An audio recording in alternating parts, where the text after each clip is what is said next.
Tokoloshe. I'm Henry. I'm turning to 24 this year. I just finished my study at a university in a small city in the north.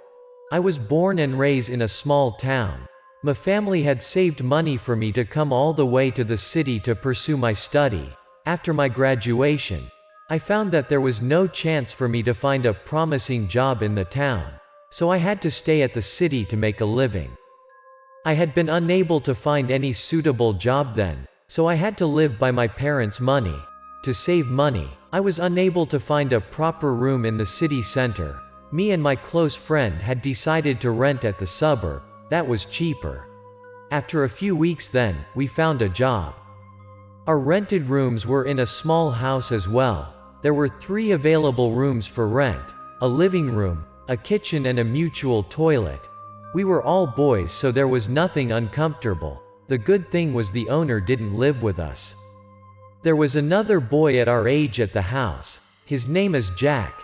He always looked mysterious. We used to see him left the house very early in the morning and came home very late. We had no ideas what did he do for a living. Jack didn't look like an extrovert, living under a roof for nearly a month, but we had barely talked. Why does he wear his sunglasses the whole day? What a weird. Let it go. It is not our business. You gotta be quick or else you're gonna be late at work. I was a bit curious about that guy. Oppositely, my friend didn't give a fuck. Time flied. A few weeks passed by. One day, my friend gave me a call. He would came home late, since he had to join a party with his coworkers, so I didn't have to wait for him for dinner. I finished my dinner then watched TV at the living room. While watching a movie, I heard an open door sound. I turned my head toward the door. I guessed that was my friend, since Jack hadn't left out his room yet that day. A few seconds later, I saw my friend. He closed the door and took his shoes off, his back on the wall. He didn't look well. What happened? Are you sick? Why are you being like that? I asked him since he had leaned back at the door for a while, and his face was so pale. I'm fine, buddy, just a bit discomfort. He spoke up after a long break. I have out drunk, I think, don't worries. He continued. His explanation made so much sense to me. That was normal. He had told me he came to a party earlier with his coworkers. I'm exhausted. Don't take your time anymore. I am going to hit the sack. He was disappearing while I was watching the rest of the movie. After then, I turned off the TV, then brushed my teeth and went to bed. I had thrown myself in my bed for a while then passed out. I got a very good sleep until midnight. There was something that gurgled and echoed around my ears. The burble of running water was unable to stop, and woke me up. I opened my eyes drowsily. The burble of running water was echoing to my ears again and again. So weird. Why this sounds echo to my room today? A few moments later, I had fully awakened. I had straightened up. Usually, someone took shower at night was normal here, but there was no way anyone could make that loud. Boy showers very quickly. There was no one could take more than 10 minutes among us in that house. But the sound had been echoing more than 30 minutes straight and had no sign of stopping. I had been confused and very curious, so I took my flip-flop on and went out, straight toward the bathroom. Once I reached the bathroom, I was surprised and got a bit scared of what I had faced. The windows of the bathroom had a little opened. Through the gap, I only saw the darkness. There was no light on, but the sounds was echoing louder and nearer. There was no way I could mishear it. I wondered who could take shower that long without light on. I put myself together, then came up closer to the window's gap and looked inside. That made me frightened. Inside the bathroom, my friend was bathing in the bath. His head was floating on the water. He was lying on one side of the bath and his face headed to the windows. He didn't take off his clothes. Weirdly, his face looked horrible. His eyes was glaring. He was giving a half smile. Looked creepy and scary. Ryan, wake up. I got scared out at that moment, but that was my friend. I gotta do something. I was unable to leave him like that. He was likely to be in danger, so I had stepped in the bathroom instantly and wake up my friend. I was unable to wake him up. On top of that, I saw there was something in his arms, some weird black traces, and his muscles were tensing up as well. That turned to be a bad situation, I thought. Those black traces looked like some evil marks as I had been seen from horror movies. I was confused about should I call the police. They would be a big help, but I just remembered, there was Jack as well. I just realized the way he dressed, it looked like a shaman. "Jack, are you there? Come and help me out." That was in the middle of the night. I didn't want to bother that guy, but that was really an emergency. "Just a minute, stop knocking please, coming." I had knocked his door for a while before he replied. Finally, I heard a flip-flop sound, and he opened his door. What happened? It was the middle of the night?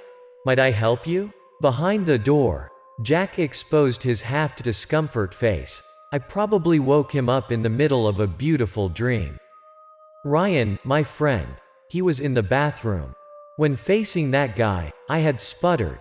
I pointed to the bathroom and hoped Jack could understand me.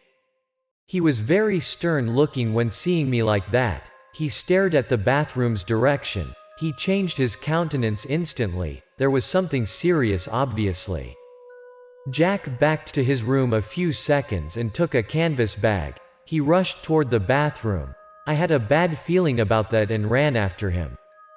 Jack put his bag in the ground, then squatted to check out my friend in the bathroom. He gave a light sign. My friend was not in danger anymore. I guess, there was probably still a way to save his life. Jack looked so used to this kind of stuff. He gave an observe to my friend a few seconds more, then carefully lifted up my friend's hand. It was too scary to me at that moment. Those black traces which I had seen earlier, were being all over his hands, looked like branches. They all were running to Ryan's heart. Fortunately, you found him at a very right time. He would lose his life if it was a bit late. He is such a lucky boy. Jack was a bit relaxed than earlier. My heart got back to its normal race as well. My friend was not in danger anymore. Such a relief. After comforting me, Jack took a yellow rope from his canvas bag. Then he tied it around my friend's arms.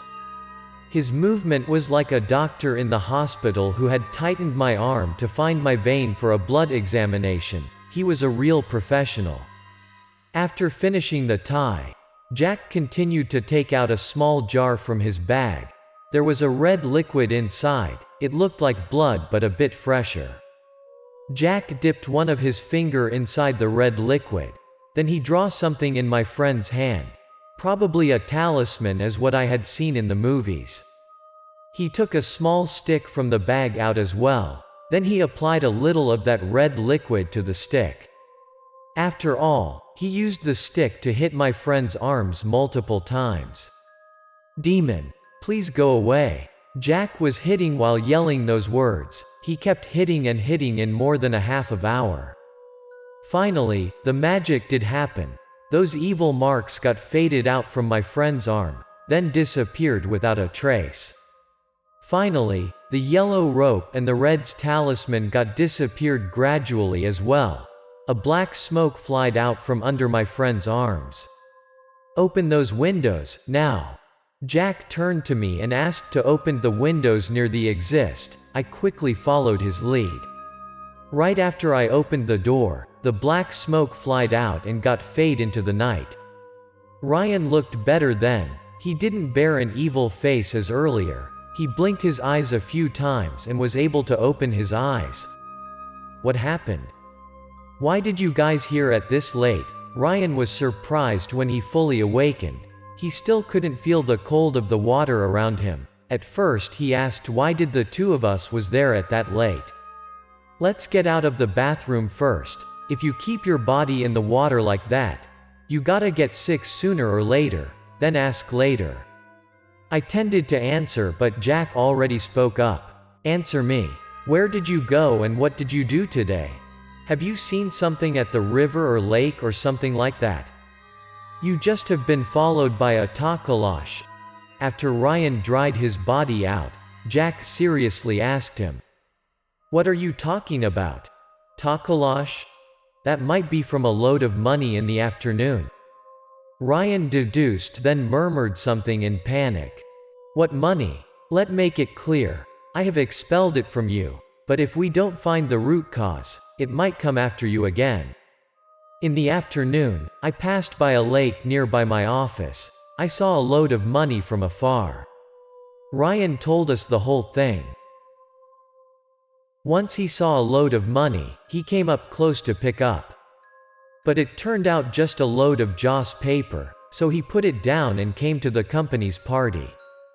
I thought that was simply someone wanted to give me a franc with those joss paper.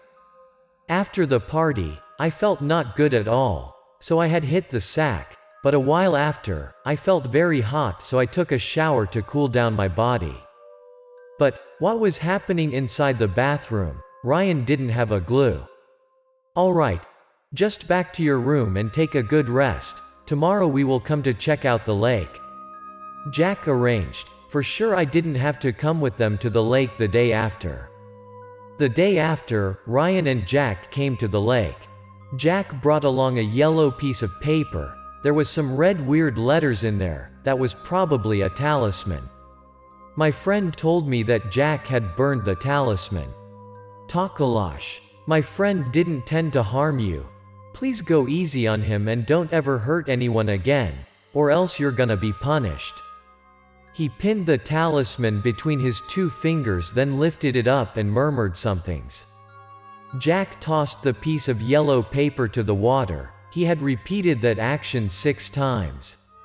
Suddenly, there was a black shadow appeared under the water. Looked like human, but he didn't come out of the water. Those pieces of yellow paper burned to dust. The black shadow also faded out under the lake. "That's enough. We gotta go before the Tokoloshe change its mind." Jack asked Ryan to leave that place quickly. My friend ran after Jack. They hurriedly left the lake. 1. After then, my friend avoided to stop nearby any of lakes, rivers or even streams as much as possible. That was haunted him badly.